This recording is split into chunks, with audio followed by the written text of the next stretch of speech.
Hello students, now we are going to discuss some more topics on decision making and conditional statement. Some topics are which are very important for this chapter, so we will continue with that. See, first we will discuss about what is difference between if else and switch case. We will first see the first point is that in if else it can result boolean type also true or false. It only results boolean type true or false. But in switch case the results can be in int and character type also. By the second, it perform test on integers and floating points and character as well. In if else statement we have seen that it can perform tests on integers values, floating values and characters also, but in switch case it is not applicable on the floating point. It is just applicable on the integer values, character and string. Okay. Now, on the third point, we will see that for true false condition, either of the two blocks are operated. In this, for when the true false condition comes, if else condition comes, then two blocks are operated. But in this switch case, a specific case is operated for a given switch value. Now, the fourth point is that it can perform task on a relational or logical expression. But in switch case, it can only test for the equality. In if else, we see that there is no default operation. There no default operation is needed in if else case. But in the switch case, a default case is applied. If no case has any value of the switch value, then a default case is applied in the switch case. So these were the differences between if else and switch case.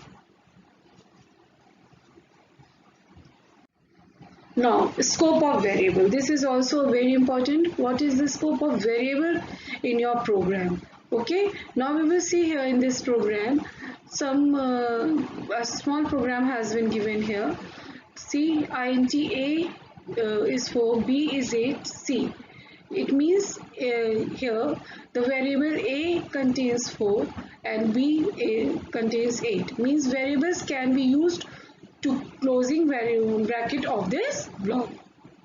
Means these variables can be used in whole of the program. So we can say it as a global variable also. But when we'll come here, we have written conditional statement. If c is greater than 10, then int x means x will be executed in this block only. Okay, the scope of variable is in this block only because it is int x. It can't be used here. Okay, so variable x can be used only within this block. When we are going to print system.out.println x, x will be not applicable here because it is within the block. Okay, and system.out.println c will be applied here because c has been globally defined. So this is your scope of variable. Scope of variable is within the curly braces. Now compound statement. What is your compound statement?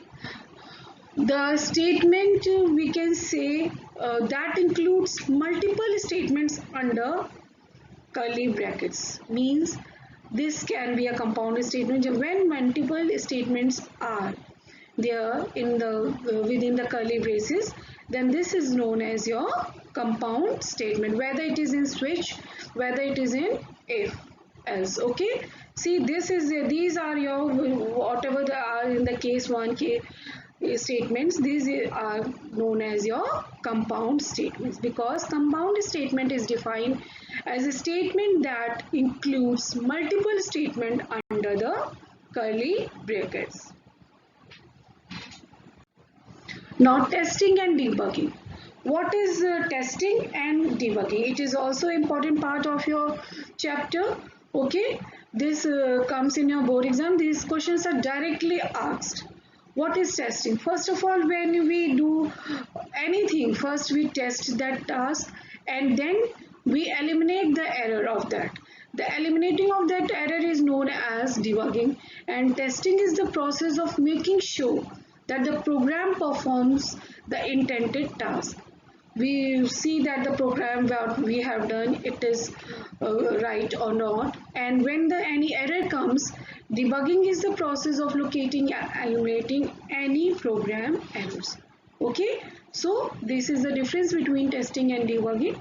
We will all go through many differences on the first. Testing is the process in which program is validated. We see the validation of the program. Debugging is the process in which the errors in the program are removed. In testing, it is positive activity that seeks to demonstrate the program is correct or not. But in debugging, it is a negative activity in a sense that it is centered around elimination of known errors or bugs. In testing is a complete when all desired verification against specification have performed. In debugging is finished when there is no errors and the program is already on the execution and is ready for the execution. Now error. Simply when we write programs, there are three types of error. Okay, in three types of error are generally comes in a program. First is a syntax error, second is a logical error, and third is a runtime error. Now what is a syntax error? These errors occurs when the rules or the grammar of the program language are not followed. When we write the program in the way they are written, is we write the program, and so suppose we have missed some punctuation marks, some word sequence wrong, undefined terms, then it is known as syntax error. Okay, see the example here. We have say the Java statement C is equal to A plus B, B divided by 2 has a syntax error because every Java statement should terminate with the semicolon. Here semicolon has not been used, so it is wrong statement. So it is a correct. Now see here, it is a correct statement. Okay. So all the syntax error must be found and corrected. It is very necessary that syntax error must be found and corrected, because with the syntax error you are not going to execute any program. Now second is your logical error. What is the logical error? Logical error depends upon you. It is an error somewhat, we can say that error in planning the program logic. When you are making any logic for the program, then if you have done wrong, then it is your error has been made. It follows the program instructions and executes the results. It gives you results. There is no error between the running of the program, but the output will be wrong because your logic is wrong. So this is your logical error. See beta, here example has been given. Go through the example, then you will find out what is the logical error. The last one is runtime error. Runtime error is, we can say sometimes it is a machinery error also, and when we write something wrong, see errors are removed and program is compiled. It is not necessary that the program will produce the result. In this there will be no, it will show no syntax error, no logical error, but the output will not come in the runtime error.